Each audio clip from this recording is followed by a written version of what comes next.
The Toronto Raptors lineups have been leaked as Darko Rajaković and this coaching staff have had some impossible decisions to make entering this season with so many young players out here on the roster, some guys that are looking to take that star leap out there on this team. Also, some younger players that are trying to make their name out there in the NBA that have essentially unlimited upside if they're given the right development process. So this coaching staff has to manage the expectations of winning this season while also combining that with getting the most out of all the young players that they have out there on this roster. And now we know what the lineups are looking like throughout training camp and who's expected to be playing where as we enter this preseason and, of course, upcoming NBA season, which the Raptors start their preseason in just a couple of days. So we'll get to see all these groups get some run and get some action. But now we know who Darko Rajaković specifically is looking at in terms of who's going to be in the first unit as well as that second unit. And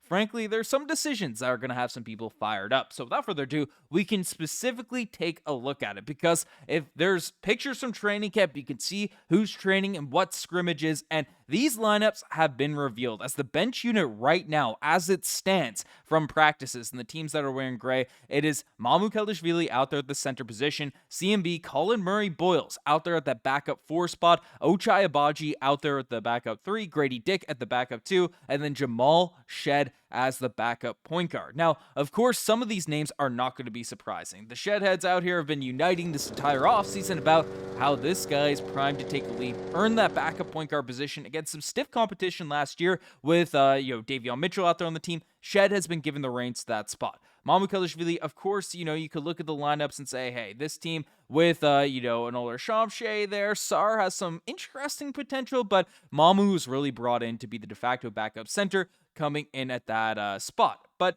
where things get a little bit more dicey, where things get a little bit more interesting is Ochai Agbaji, CMB, and Grady Dick. Now, Grady Dick, I think a lot would look at this and say is the most high upside player out here currently on the bench unit. Like, we take a look at the stats, we take a look at all this stuff here. Grady, last season, 14 points per game, 3.6 rebounds, and 1.8 assists, shot 35% of the three-point line, taking a lot of movement threes, only 21, has developed really, really nicely for this Toronto Raptors team. But while Grady Dick, some would argue, is the highest potential player off the bench right now and how things are looking, right? This team is loaded at that spot. You have RJ Barrett, you have Grady Dick, you have, just in that wing area, Ochai Agbaji, Scottie Barnes obviously is going to be starting, James Battle, Jacoby Walter, Elijah Martin, AJ Lawson, all players that, especially, Elijah Martin might take some time to get into his mix, but, Chucky Hepburn as well, but all guys that definitely deserve rotation minutes, they've proven that they're NBA caliber players. So this spot is very, very difficult to be earned. Obviously, Grady has played well over the course of last season, but these spots are where things get interesting because you have two legitimate NBA level players on the outside looking in of this second unit. We take a look at this here. There's no Jacoby Walter out there practicing with this gray squad out there in the practice unit, and there's no Jamison Battle, which is very interesting. I'm going to start with Jacoby Walter here at first because while I said, in my head, I'm hearing all the arguments, all the comments say, hey, no, the guy I'm most excited about is Jacoby Walter. And those people saying that, I don't blame you for thinking that because Jacoby Walter in the back half of last season was very, very encouraging in terms of his impact, in terms of everything that's on the go. I mean, 8.6 points per game, 3.1 rebounds, 1.6 assists, shot 35% of the three-point line, 21 years old himself. But we take a look at the stats, especially at the end of last season, last 10 games of the year, averaged 14 points per game, out there in 27 minutes per night, shot 46% from behind the three-point line, 4 rebounds, 3 assists, was out there impactful on the defensive end and just really came into his own because Jacoby Walter, if we take a serious look, a broad look at his season last year, Jacoby Walter was dealing with injuries from training camp. It took him a long time to actually get some steady minutes, just stay healthy out there for this group. In a rookie season providing an impact like that, I thought Jacoby Walter did a really, really good job and showed a lot at the back half of last season. So Walter being on the outside looking in out here in these, of course, these are training camps, how the lineups are going to look at the start of the season, and even preseason could adjust what these lineups are looking like. As of right now, as we speak, Jacoby Walter, who's a player that earned a lot of run, earned a lot of minutes, is going to be on the outside looking in, from guys like Grady Dick as well as RJ Barrett. Now, it's not a surprise to a lot of people that are watching this podcast, about how I'm standing RJ Barrett. I agree he should be in the starting unit. Some people have made some very reasonable arguments, regardless, because I think it's tough to argue that, these players are better than, RJ Barrett, who averaged 21 points per game, 6 rebounds, 5 assists for this team last year, is entering the prime of his career, has been through the ringer, in terms of those Knicks teams and stuff. He's developed, he's coming into his own, trying to take that star leap. Guys like Jacoby Walter as well as Grady Dick, they have not shown, especially on the, sample size that RJ Barrett has, as being that elite of a player. But you take a look at the lineups and how things can be constructed and everything like this, right? I can see how you look at this lineup and say, hey, a Grady Dick or a Jacoby Walter skill set might complement a lineup of Immanuel Quickley, Scottie Barnes, Brandon Ingram, and Jakob Poeltl a little bit better because they're more natural shooters, movement shooters, all of those types of things, while RJ Barrett needs a ball in his hands a little bit more as a slasher. I get all that. I think the talent level is just a little bit too different to even really throw that out there on the table unless this Toronto Raptors team is struggling come December. And some people bring it up, because I talked about how I don't want to see RJ Barrett trade. I expect him to take that leap. In the recent video, there's some fan, you perpetrated all these trade.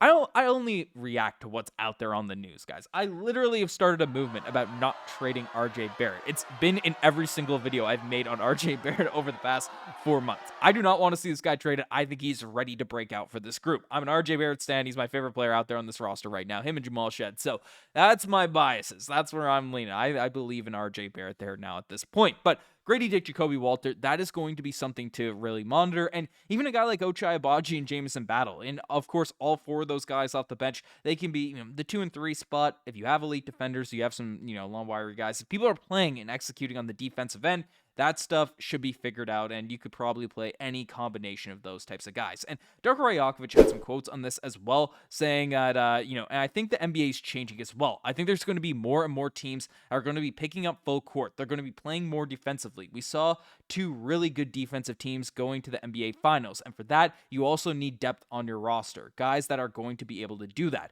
As I said, there's a reason why there are 15 roster spots and 3 two-way guys in the NBA. It's a long season. A lot of things are happening. Very few players end the season that have played 82 games. I think you get really lucky if your starting 5 can put together 65 or 70 games together over the course of the season. And that's just the reality of where we're at. Every player on this roster is extremely important for me and the organization. We're going to treat these guys that way. So the biggest, discussions and discourse right now is about this whole wing position. Who's going to get minutes between Grady Dick, Ochai Agbaji, Jacoby Walter, Jamison Battle, then of course RJ, Scottie Barnes starting. Heck, throw AJ Lawson's name in there. Heck, throw Elijah Martin's name in there. But of course, over the course of the season, things are going to happen. People are going to be in and out of the lineup. The Raptors have certainly felt that in recent years. So Darko Rajaković expects everyone to be given the opportunities, and really, rather than the start of the season, because of course you can't play 15 guys every single night and expect everyone to be in a rhythm. But who's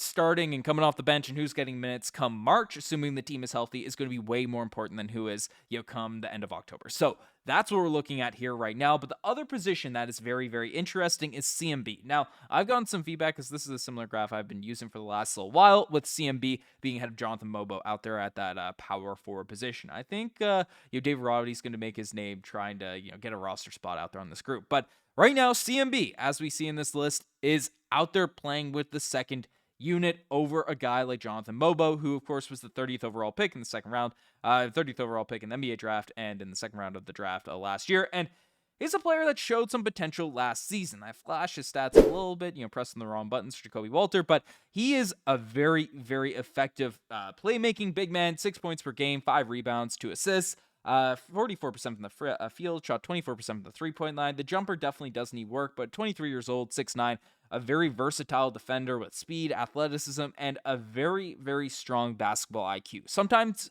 his skills need to catch up to his IQ because he's playing a little bit too fast, and he throws a pass that you see, it's like, wow, that would have been really perfect if it ended up going through, if that pass ended up happening. But of course, he's playing a little bit beyond his current NBA pace. So Jonathan Mobo is a guy I'm very high on and expect to have a long NBA career. But right now, CMB, the rookie, is kind of overtaking him. Of course, the number 9 overall pick. Out there in Summer League, we saw these guys both play and put up some interesting stats out there over the course of Summer League. If I can bring up the right stats. There we go. So over the course of Summer League, where we got to see, sample size 4 games. So not a big sample size whatsoever, but CMB averaged 10 points per game out there, shooting 57% from the field. Showed some real grit out there on the defensive end. Intensity. A lot of people are afraid to face off against CMB. But in terms of rebounds, CMB tonight, or not tonight, over the course of Summer League, averaged 5.5 rebounds and 2 assists. And in similar minutes, 1.8 steals and 1 block per game. So compared to Jonathan Mobo, who's right underneath him, so the 4 or 5 slots out there on this chart, similar points per game, similar, rebounds and things like that. It's a guy that CMB did outperform in those 4 games a little bit, but there were some ups and downs, and it's going to be a long season in terms of earning minutes, fighting minutes, and all of this stuff, but CMB is getting the respect of his teammates. Scottie Barnes came out and said that Colin is super physical, super aggressive on the defensive side. He is a beast. He's a monster. And where he's able to get those deflections, where he's going to be dangerous in transition, where he's able to show his athleticism, because he's a very athletic guy for his size. He's very strong. He's got a lot of great tools. His game is going to keep developing, and it's only his first year. So he has a lot to learn, but he's going to keep developing and keep growing. So Scottie Barnes is, of course, the leader of this team, the face of this franchise, everything like that. Had some very, very high praise for his new rookie in Colin Murray-Boyles. And that's step one, earning the respect of your teammates for getting minutes, getting stuff in the rotation, stuff like that there. But it is going to be a lot of internal competition. There's going to be a lot of people fired up, frustrated about some of the decisions are made, no matter what direction Darko Rajaković goes. But of course, we are going to see how it all plays out. But the most important thing when you have a lot of internal competition is to make sure you're building the culture of your locker room the right way. That people aren't taking this, I got to sabotage my teammate versus, I got to earn my minutes. It's all about a mindset. And it feels like the Toronto Raptors are taking all of this the right way. RJ Barrett came out and said, this group, we love that internal competition. We get after it. Practices aren't easy. It's good competition because that's what you want to see, because if you practice like that, games come easy. You've got guys out there like Jamal's annoying. He's a pest. Abaji, he's out there. Everybody's doing a good job, and we're very happy with the progress we've been making and how hard we are working. And for a guy that's in one of these competition battles, very, very deep position for this Raptors team on the wing, those are great attitudes. It's a great thing to hear from this group. But of course, this team's going to be playing out there on Monday, so we'll be covering it all here on Raptors Digest. If you made this far, 12 minutes into the video, and you haven't hit the subscribe button just yet, make sure you guys, I'm telling you, hit that subscribe button, because you're not going to miss a lot of the stuff we have in store in Raptors Digest over the course of this season. Anyways, you guys are the best. Hit that subscribe button. I'm signing out. Cheers.